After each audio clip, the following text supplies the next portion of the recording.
All right. What's going on? Uh, what's going on, listeners? This is your boy Herc in the building once again. Damn. What's going on, listeners? This is your boy Herc in the building once again. We're here with another episode of the Come On Man podcast, Ep.6, season 3. I got a special guest, my main man, T.Curry. He's funny, strong, big on faith, and he like to lift some heavy ass weight. My main man. What's up? What's up, T? What's going on? You know, No much, man. Living life, trying to get strong and everything else. Just to give y'all this disclaimer, listeners, watchers, this is a redo. We have to redo because we had some technical difficulties, but we're gonna figure it out. So, but y'all don't know that, so we're gonna get it going. Your banger question.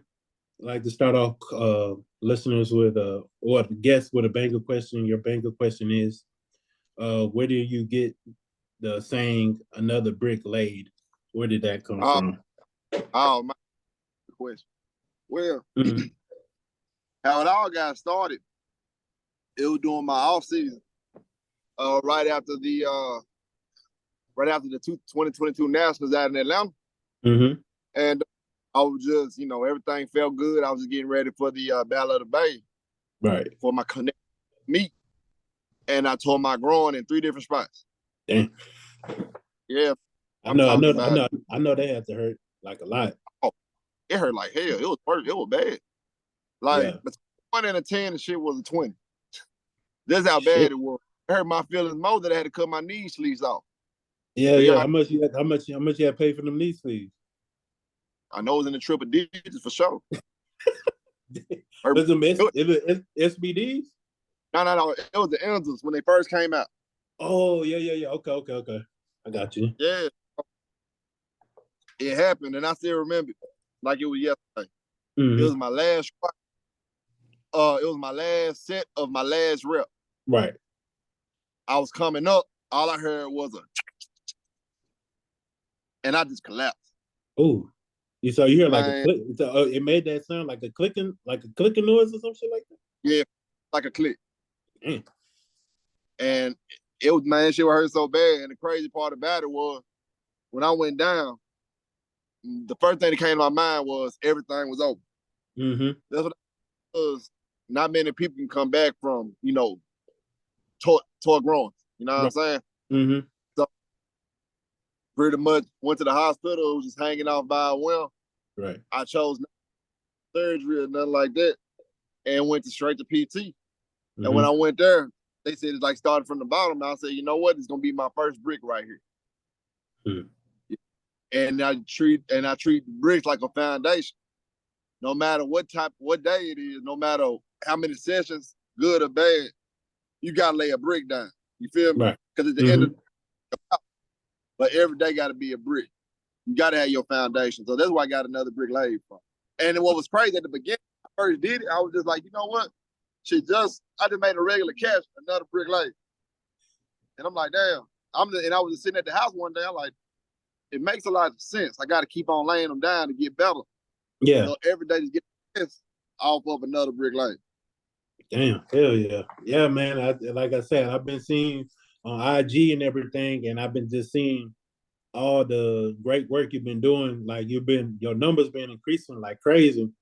And I was like, man, how the hell does he do it? But I just see on your little description, another brick laid, another brick laid, another brick laid. I say, damn. And I know them, and I know some of them. I think I saw a deadlift you was doing. You think you were doing for 2, knowing that it was like you was going like the first one went fast, but the second one kind of caught you, but you just kept on cruising on up. I said, that boy's strong. That boy's strong. I said, man, that boy's strong, man. Man, what? Yeah. So yeah, man, that another brick laid, man. I think that's a good foundation for you when it comes to having that kind of setting the tone for your mindset to, hey, we gotta get this shit going for me to upgrade and elevate. I have to keep laying the bricks up. keep laying the Yeah, bricks down, and then eventually I'm gonna get to where I need to get to. We have a building or a foundation, whatever you're trying to build. Once you build absolutely. that, and then you move on to the next section of the house or whatever, and you keep building from there. But basically, like it's like a never-ending building cycle. You just keep on building. It's never ending, man. And like I tell people, when it come down to another brick laid, the shit don't stop. It's Damn. like to me, I look at it as like fucking death row. Except without shooting the shit like that. We gotta keep pushing this till we can't push it no more. If I Yeah. see somebody me and he gets started, I say, bro, you gotta lay your first brick down. Ooh. You got to, because at the end of the day, the bricks that we lay, it's the same thing as we laying down knowledge. You gotta lay down your knowledge to the younger lifters, Mm-hmm. no matter if it's inside the gym or outside the gym, of building that foundation. Yeah. Because no need to have knowledge or no need to have the strength if we can't spread it. You feel me? Right. I got you. Yeah, that's definitely the right mindset to have, especially laying down that foundation, laying down that how I said that brick wall, not brick wall, but that kind of like a Wizard of Oz, that yellow brick road and shit like that. Yeah. So basically, we laying down the brick road and everything to for the younger lifters, so they get when they walk on that brick road, they picking up knowledge. It's like, oh man, T.Curry used to do this, man. He told me to do that. So they getting that knowledge from your previous lifts, your previous workouts, your previous knowledge, your previous coaching, nutrition, whatever it is. They getting off Mm-hmm. that road. Once Right. once you done, once you like call it quits and stuff. But I know you're gonna keep lifting when you like 80 something, or whatever. So it's all good. Oh man. Oh, but shit. When it comes to mental health and powerlifting, what's going on with those two? Is that like does that work hand in hand or what? To me personally, it can work hand in hand Mm-hmm. because a lot of things that, like with powerlifting, is so much mental, right? Right. It's that we gotta be in tune with ourselves with it. You feel me? And I Mm-hmm. really feel that, like, it's so many ways people can get hyped. So many ways. Folks go to a happy place, folks go to a dark place, folks go to a place of no return. Mm-hmm. But at the end of the day, we got to find a balance to be mentally healthy after our lift. Okay. You know, the thing about it is, you see some guys that still be pissed off when they get done. Hey, shit, nigga, you living another day. You get Yeah. ready for the next day. Right. Because at the end of the day, like perfect example, like COVID, right? Mm-hmm. When a lot of lifts didn't have what they had, like from the barbell to the plates, they didn't have where they normally train, and mentally they was out. Right. Yeah. So, and that's one thing I always learned, especially as a power lifter and just as a man, that mental health is a very, very strong thing when it comes down to this sport. Right. Because even if you miss a lift, you can't let that be the end of your life. You can't let Okay. that be, you can't let that determine what you're going to do the next day. You just got to get up and do it again. Okay. Or get up, rethink about what happened, and pivot. You feel me? Yeah. Because nothing. Your action determine everything. Right. Okay. I know, and I know when it comes to mental health, that's kind of like a release for your, like a stress reliever for your body and your mind and stuff, because all the stresses that you're dealing with in life and stuff, from Right. work, from people, from own personal situations, own personal issues, things like that. But Mm-hmm. once the person find their outlet, you don't have to be working out, reading the book, walking in the park, or just chilling Yeah. outside. Kind of get that mental clarity, that mental calmness, or that Yeah. relaxation, and it kind of helps them, like, okay, it's not all bad, and that kind of make that their personal office. Yeah, I kind of like how we make our gym the personal office. That's where we go reflect. We kind of make a next game plan, what we're gonna do for our lives and competitions, or what what type of decision makers we're gonna make for the family or ourselves, like kind of like life in general decisions. So yeah, I can see that when it comes to the mental health, it's kind of like the release factor of releasing all the negativity, starting over with a clear mindset, and basically, pushing forward to the next day Yeah. and things like that. And basically, you don't have to be stuck with it, in some type of way. You don't have to be stuck with it. Yeah.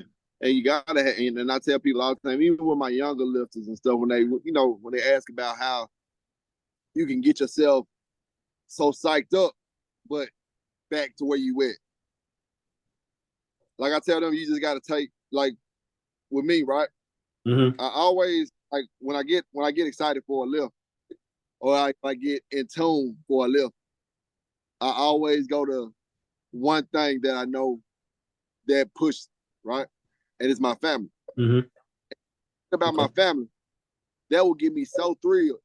Get up under that bar, can't nothing else stop me. Ooh. For real. It's just like you don't need much, just enough to get you there. Yeah, yeah. And we No, go ahead. My bad. no, you good, you good.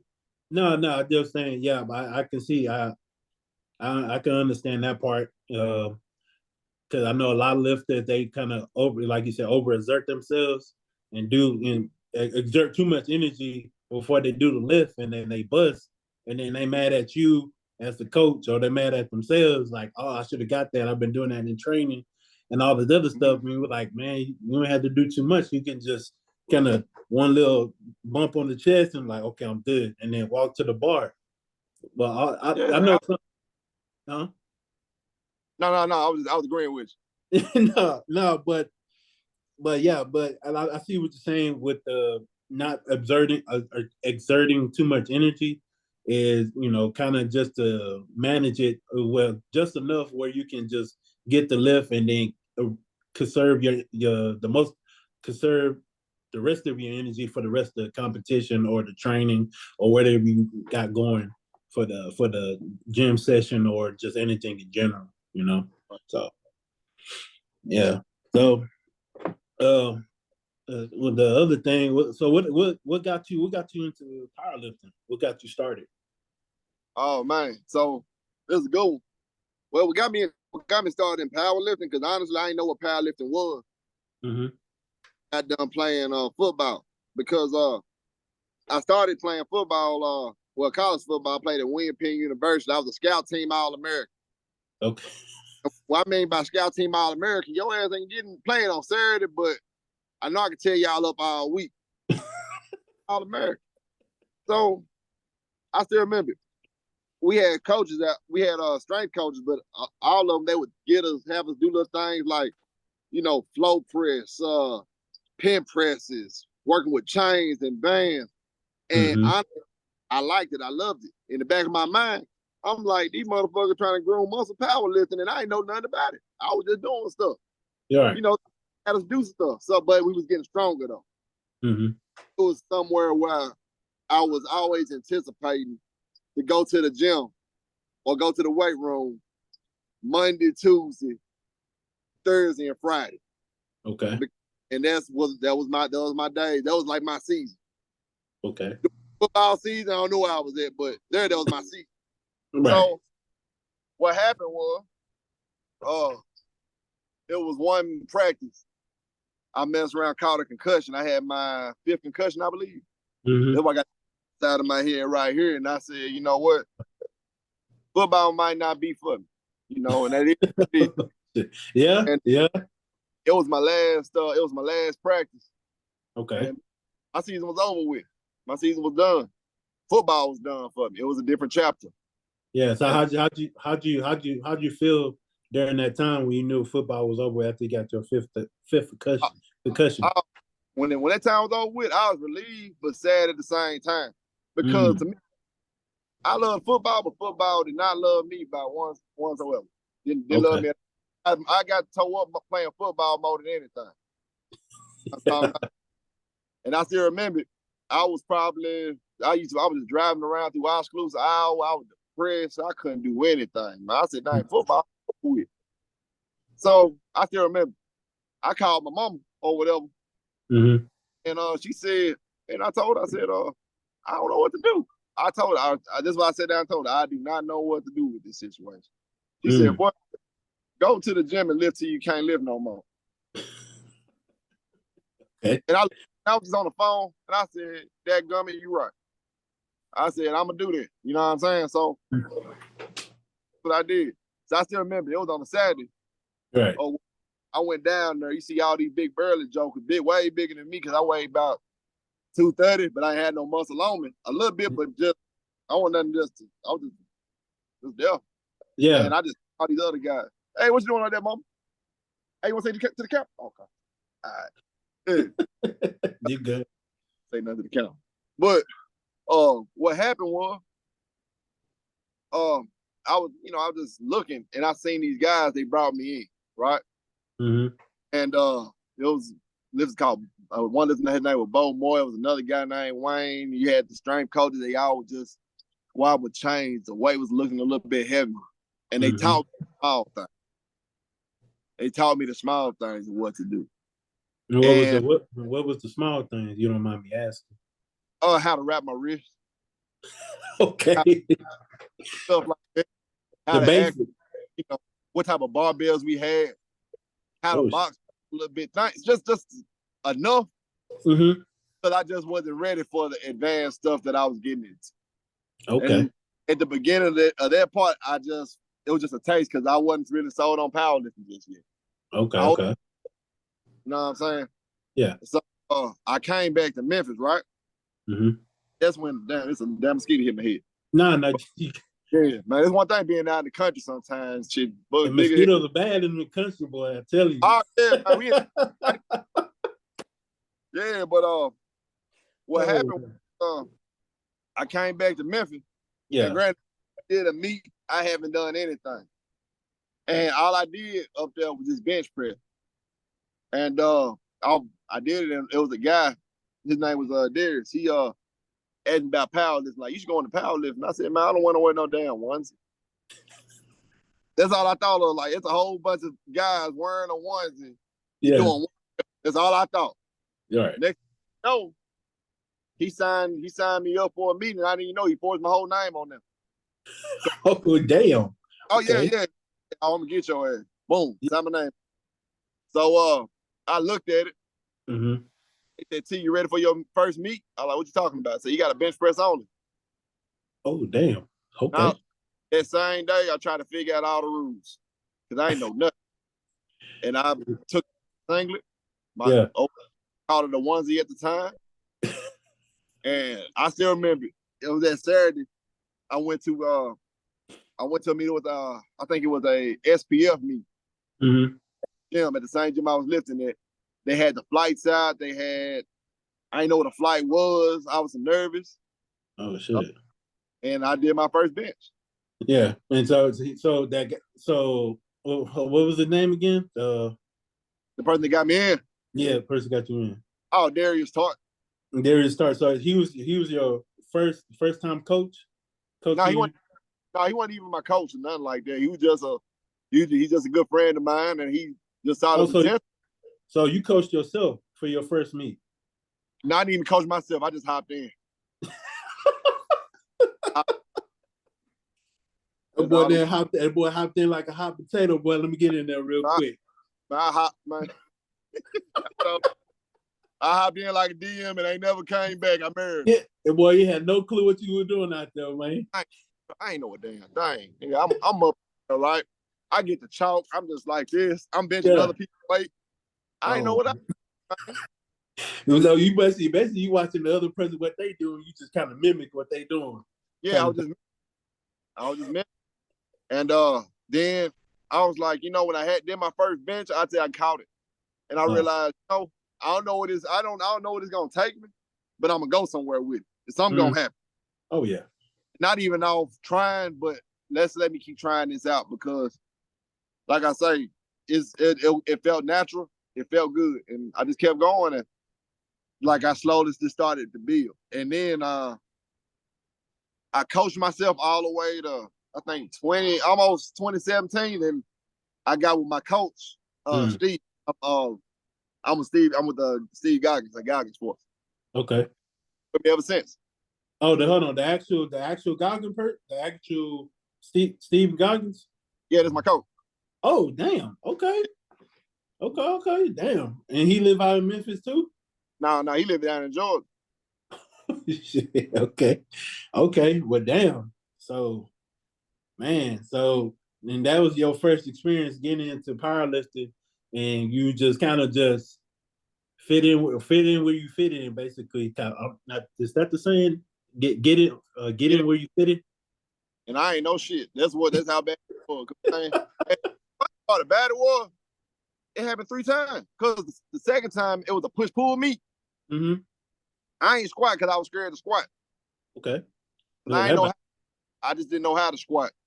And did that or whatever. And what was funny about it was, you know how everybody put like the baby powder? Yeah. I used to get the chalk, right? I used to put the chalk all over my legs. I'm like, damn, this how until somebody said, hey, T, you ain't supposed to do that. I said, damn, they told me this about 2 attempts ago. Right, right. Yeah, like the stuff I didn't know, but I appreciate every part of people telling me. Mm-hmm. So now, young lifters, whatever somebody taught me, I push it to them. You're like, hey, dog, don't do that. Do it like this. Mm-hmm. You know what I'm saying? Yeah, man. That's a good thing about the powerlifting community. They look out for you, you know, to make sure you're on the right path with the rules and regulations and shit. And you don't be doing no dumb shit and stuff like that. At the first time when you don't got no guidance, you just out there doing your thing with a chicken with your head cut off, trying to figure out. And once you get it going, once you figure it out, then basically it's all right. And you be like, okay, I got it. And then people start coming in, but like, hey T, don't do that. Hey T, don't do this. Hey T, do it like this. Hey T, wear it like this. Hey, wrap your wrist like, you know, slowly but surely you start picking up that knowledge, and then now you have your own T.Curry playbook of powerlifting for you, but at the same time now you coaching your clients and your people. You can pass it on to them like, hey, this is the playbook for competition and training, and you know, training is for like the practice field. You know, learning how to do everything, your failures and things like that. But when you get to competition, then you really kind of clean it up for them and stuff like that at competition. So, yeah, man, that's good, man. I'm glad that you got it down pat. I'm glad that you you know, you got into powerlifting and the people got, you know, they sound like they kind of forced you into powerlifting, to be honest with you. And then you just kind of fell in love with it by yourself. Yeah, man. In a white van and just say, hey, you gonna power lift. I said, let's go for it. Oh, yeah, man. So you know how the circumstances work, you know, football was falling, the stocks of football was falling down and powerlifting stocks are coming on up. So you just kind of hopped on the stocks of picking up catching the waves. Yeah. You know, the wave for football was going down while the wave for powerlifting was going up, and you just caught that wave real quick. And now you high to the sky now in powerlifting. It's slowly building. I'm just blessed to keep doing it and stuff, especially almost been rolling with it for 10 years. Mm-hmm. It's a lot of trials and tribulations, but at the end of the day, like, I'm just blessed to keep doing it. Oh yeah, man. I'm glad, man.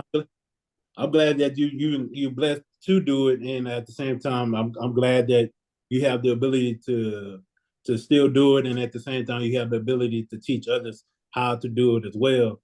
While you still got it, you know what I'm saying? Mm-hmm.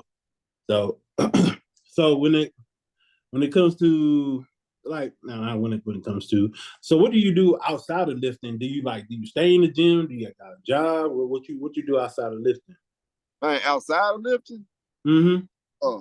Man, honestly, I like doing all types of stuff, man. I love movies. Okay. I just watched Iron Claw about 3 times for the past couple of days. Hey, that movie fire. You need to check that joint out. Yeah. Like, no, you watched the movie called Guardians of the Galaxy? I love Guardians of the Galaxy. Hey, that's my shit right there. I do a birthday tradition where I watch all 3 movies for each month of my birthday on May, because my birthday was next 2 weeks or whatever. But I watched all 3 movies every year on my birthday month and shit like that. I freaking love Guardians of the Galaxy. I like that. I like I'm real big on Game of Thrones. I love Game of Thrones. Mm-hmm. Playing for House of Dragons in a couple weeks is one of my other favorites. Okay. That with me, I like art too. Oh, you like to draw and stuff? Oh, not I used to draw. And what was wild about that, before I got deep into any type of listening and stuff like that, I actually go to art schools or whatever. Okay. Yeah, so I love art. I'm a big fan of art. I like the guy. I like Vincent Van Gogh, all that good stuff. Okay. You go like to art museums and stuff too? I love art museums. Okay. It's crazy because sometimes when I leave the gym, if I got enough time, I hit up an art museum or whatever. Man, calm out for real. Okay. Shit, man. I know. And yeah, what else, so besides your hobbies and stuff, do you like do anything for work or anything? Whatever. You don't have to put nothing like no company name out there. Just like what do you do? What you do like? Well, for work, I'm actually I'm a strength and conditioning coach. I do online powerlifting programming.